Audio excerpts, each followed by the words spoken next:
Hi everyone, my name's Gemma Lee and I'm the owner of Gemma Redmond Vintage. I'm here today to share with you some recent additions to my online collection. All of these pieces will be going on the website from next week. However, as always, if you'd like to find out more about any of them, please do send me a message and I can provide you with further details. You're also welcome to make a purchase if you wish to do so too.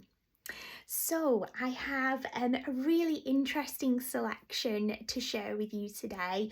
A little bit of a turquoise theme, some golds, some sparkle too. I'll begin by showing you what I'm wearing, and I'll start with these really pretty, really lovely earrings.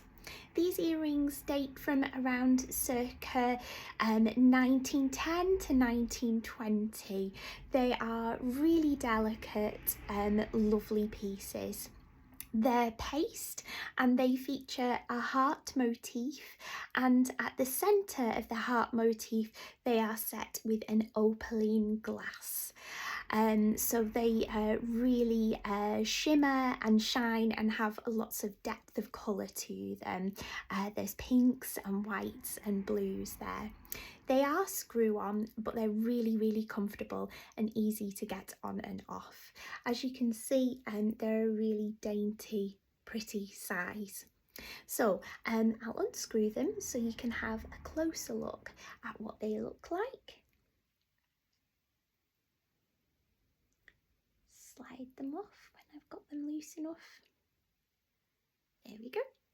Okay, so yeah, as you can see the blues and pinks shining through, and that the paste stones are all in really lovely condition. Here's a little bit of detail of the screw back too. Okay, next let's move on to this really lovely set in perfect, I think it's perfect for summer. It's a necklace and a matching bracelet too. This set was most likely created in Czechoslovakia and probably dates from the 1950s. It's got turquoise glass cabochons right the way around the length of the necklace, and also right the way around the length of the bracelet too.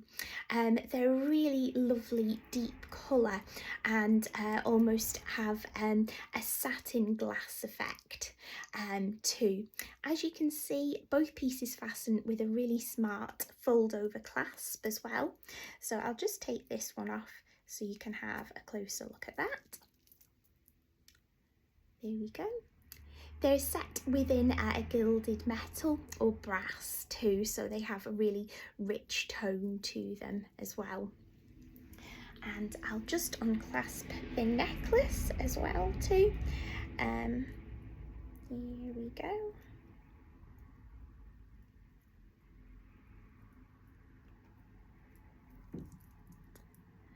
So you can see that these cabochons are right the way along the length of the piece, which is really lovely, and it provides a real pop of colour for summer. Next, another piece featuring turquoise glass. This piece dates from the turn of the 20th century. It's an Egyptian revival brooch, and it's gilded metal, and it's set with 4 oval shaped turquoise glass cabochons, creating really nice accents around this circle. And then at the centre of the circle, this is moulded celluloid. It's detailed with the face of a pharaoh. Really Egyptian revival and evocative of the revivalism that was so popular in jewellery design at that time. It has a tube hinge on the back and a lovely, nice, strong fastening mechanism too. It's a good size as well, as you can see, really stands out too. Next, another statement piece. This collar dates from the 1990s, and I understand it was probably from the collection of the designer Frank Usher, who was very popular during the 90s. It's gilded metal and it's detailed right around the length at intervals with pearl cabochons. It fastens with a lovely strong box clasp too. I'll just put it on so you can see. It's a really nice length as well. It's great for wearing with a round neck collar that's slightly higher than normal, like I have on here, but also would work great with a V-neck too. As you can see, it really pops, it really makes impact and stands out. Next, a pair of impactful earrings. These earrings also date from around the 1990s too. You can see that they make a real statement, and they're by a renowned designer of statement costume jewellery. These were created by Lawrence Verber or Larry Verber. They are stamped on the reverse of both earrings, and as you can see, they're clip-ons too. The stones at the centre really sparkle and have great depth to them. They're probably perfect for a summer occasion.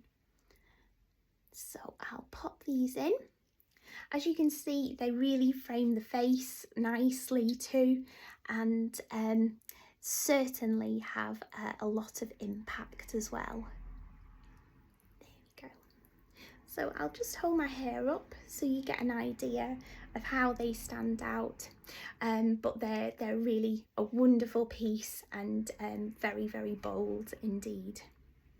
So I'll take this off as well so you can just see how they work without a statement collar too.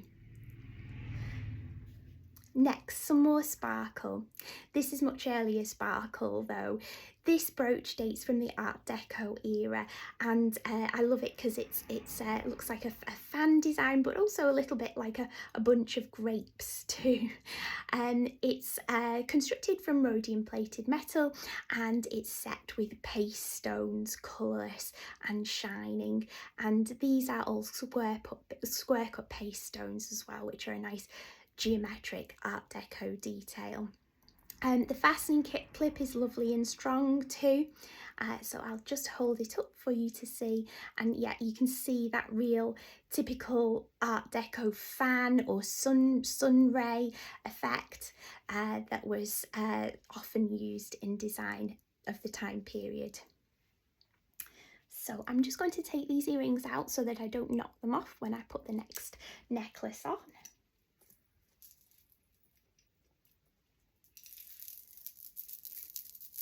This is a really rare piece and I was delighted to find it.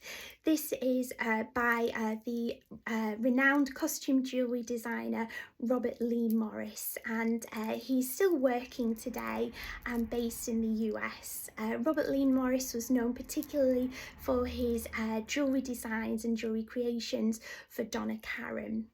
I was actually fortunate enough to speak to him about this necklace. This necklace he created in the early 2000s for the Donna Karan brand. It's gilded metal, and then right along its length it's set with these detailed with these fabulous stones. These are what's known as serpentine, and they're part of the jade family. It's really kinetic and has makes a great noise when you wear it too. It has a hang tag just here, a little charm showing that it's made by Robert Lee Morris and handmade by him. I'll just hook it in. It hooks on with an S clasp, and as you can see, it's really stylish and very evocative of the bold golds and browns design that we often associate with the designs of Donna Karan. Really chic and sophisticated. I love it. It's a great piece. Next, another special piece, and a piece that is equally as interesting but much earlier indeed. This bracelet is constructed from silver gilt, and it is detailed with turquoise and mother of pearl, and at the centre of each panel is a hand-painted portrait of a lady. I hope you can see there. What I'll do is I'll hold it in front of my hand like so. There's a bit of reflection from the light, but you can see they are beautiful and really, really detailed too. This bracelet is marked in 3 places with French silver hallmarks. However, those of you that are in the know may notice that it's very much Austro-Hungarian in style. I've spoken to a few specialists about this, and it could either be a French piece made in the Austro-Hungarian style or a piece imported into France from Austro-Hungary. It dates from the mid to late 1800s.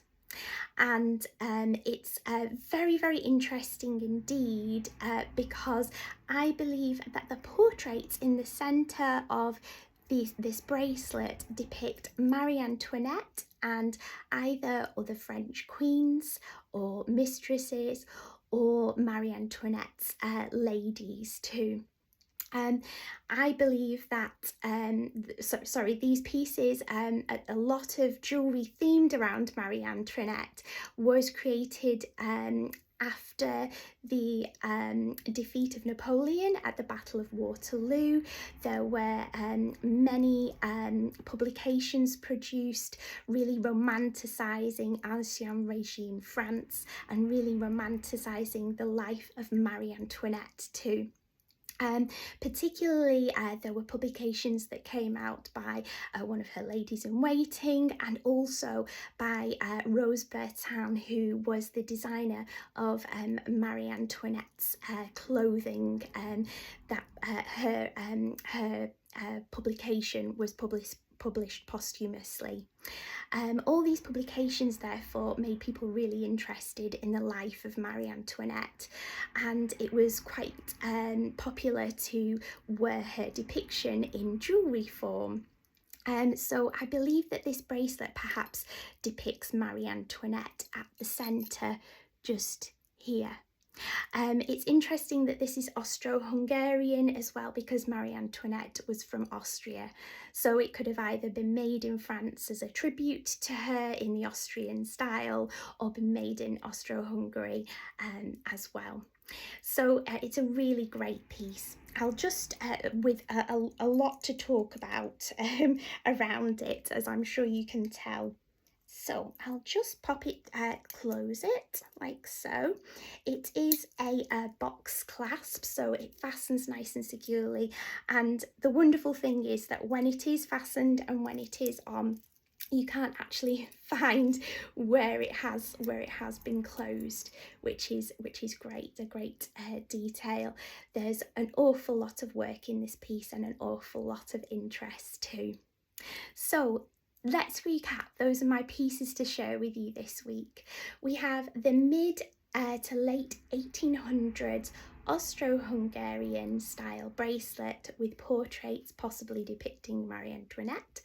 We have this early 2000s Robert Lee Morris serpentine necklace created for Donna Karan. This 1990s Frank Usher collar. These Lawrence Ferber 1990s statement earrings. This Art Deco fan brooch. This turn of the 20th century Egyptian revival celluloid brooch. These oh so sweet circa 1910 opaline glass earrings. And this lovely Czechoslovakian jewellery set dating from the 1950s. Thanks very much for joining me again this week. I really hope you've enjoyed seeing all these items. Take care, and I'll see you all again very soon. Bye bye.